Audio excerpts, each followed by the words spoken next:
को जब आते हुए देखा अपनी और परीक्षित तो बड़े प्रसन्न हो गए। साष्टांग दंडवत किया, प्रणाम किया और हाथ जोड़ करके प्रार्थना करने लगे। अहो वयं धन्यतमा नृपाणां महत्तमानुग्रहणीयशीला राज्ञां कुलं ब्राह्मणपादशौचा दूराद्विसृष्टं बत गर्ह्य कर्म। परीक्षित जी कहते हैं कि अहो वयं धन्यतमा नृपाणां, इस पृथ्वी पर जितने राजा लोग हैं अथवा अब तक जितने राजा हुए हैं उन सभी में मैं धन्य हूं। क्यों इतने धन्य क्यों हो गए? बोले इसलिए धन्य हूं क्योंकि हमारी मृत्यु के क्षण में इतने महर्षि लोग हमको दर्शन देने के लिए आए हैं, इतने महात्मा सब मुझे दर्शन देने आए हैं, तो निश्चित ही मैं धन्य हूं। महत्तमानुग्रहणीयशीला, ये सब महात्मा लोग अनुग्रह करके हमारे पास आए हैं, मेरे ऊपर अनुग्रह करने के लिए आए हैं। राज्ञां कुलम ब्राह्मण पाद शौचा, लेकिन हम राजाओं का ऐसा निंदनीय कर्म है। कौन सा निंदनीय कर्म है? हम राजाओं का निंदनीय कर्म यह है कि हम लोग ब्राह्मण के चरण के धोवन से दूर हो गए। राज्ञां कुलम ब्राह्मण पाद शौचा दूराद्विसृष्टं बत गर्ह्य कर्म। ब्राह्मण के चरण कमलों के धोवन हमारे घर में न किए, हम उनके चरण कमल के धूल से दूर हो जाए, इससे बड़ा निंदनीय कर्म नहीं होगा। ये परीक्षित कह रहे हैं। तो आज मैं निश्चित ही धन्य हो गया, क्योंकि ये इतने सब महर्षि लोग हम पर कृपा करने के लिए आए हैं, करुणा करके आए हैं। और हाथ जोड़ करके सब ऋषियों से एक प्रश्न किया, महाराज सर्वात्मना म्रियमाणैश्च कृत्यम्। हे महाराज, मृत्यु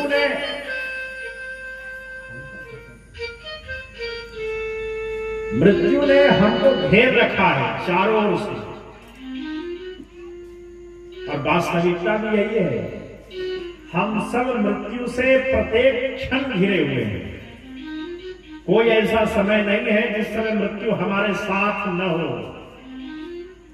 मृत्यु जन्म जैसे ही होता है उसी समय से मृत्यु साथ हो जाता है। आपने देखा होगा प्रत्येक जगह कहीं कहीं लिखा हुआ आपको मिलेगा, यहां पर गाड़ी पार्क करना मना है, यहां गाड़ी नहीं लगा सकते। तो कहीं लिखा रहेगा यहां बैठना मना है, यहां मोबाइल चलाना मना है, यहां थूकना मना है, लेकिन कहीं ऐसा लिखा हुआ नहीं मिलता कि यहां मरना मना है, क्योंकि आप मर कहीं नहीं सकते, कहीं भी मृत्यु आ सकती है। तो सर्वात्मना म्रियमाणैश्च कृत्यम्। हे ऋषियों, मृत्यु ने मुझे चारों ओर से घेर रखा है, अब मुझे क्या करना चाहिए ये आप बताइए। 7 दिन में मुझे मरने का श्राप लगा है,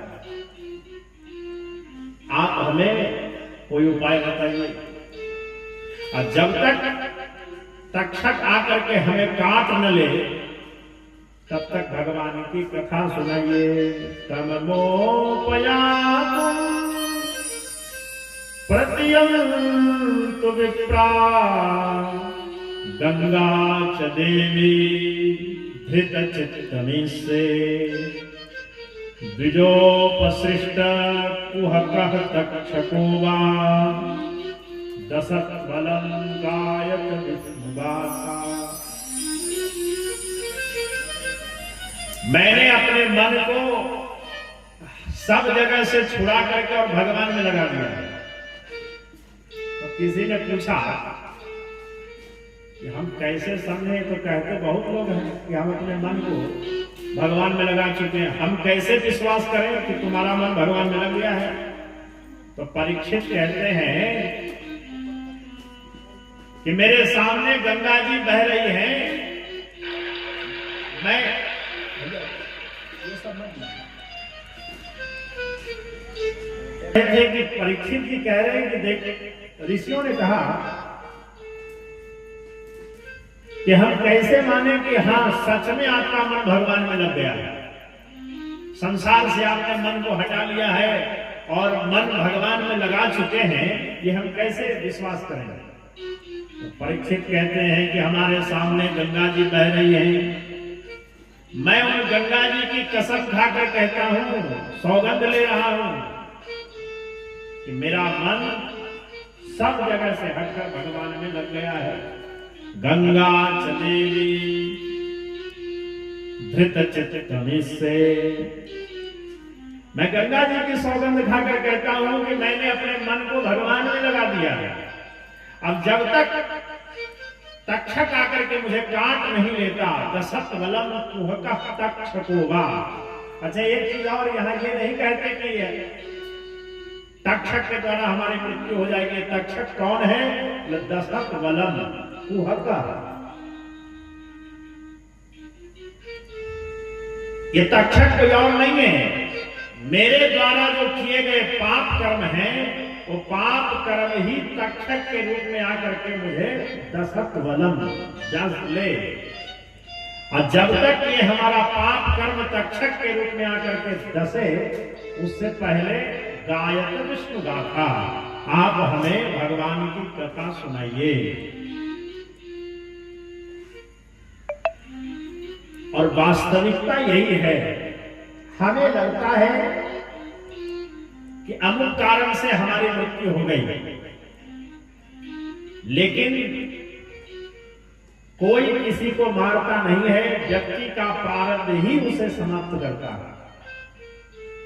काल दंड काहू न मारा, हरई बुद्धि बल धर्म विचारा। काल डंडा लेकर नहीं मारता, बुद्धि बल विचार का हरण कर लेता है, और हमें लगता है कि अमुक कारण से मर गया। खूब ऐसे ही बारिश हुई और सर्दी का महीना था, और कभी कभी सर्दी के महीने में बारिश हो जाती है, मौसम गड़बड़ हो जाता है। सर्दी हो गई बूढ़े बाबा को, तो सर्दी हो गई तो लेके गए डॉक्टर साहब के यहाँ दिखाने, और डॉक्टर साहब ने कहा कि इनको निमोनिया हो गया, इनको बचा के रखो, ठंडी चीज मत देना, दही मत देना, खीरा मत देना, ये सब चीजों से बचाओ, ठंडी चीजों से। बाबा जी तो दिखा के आए, अब दूसरे ही दिन पड़ गई मकर संक्रांति।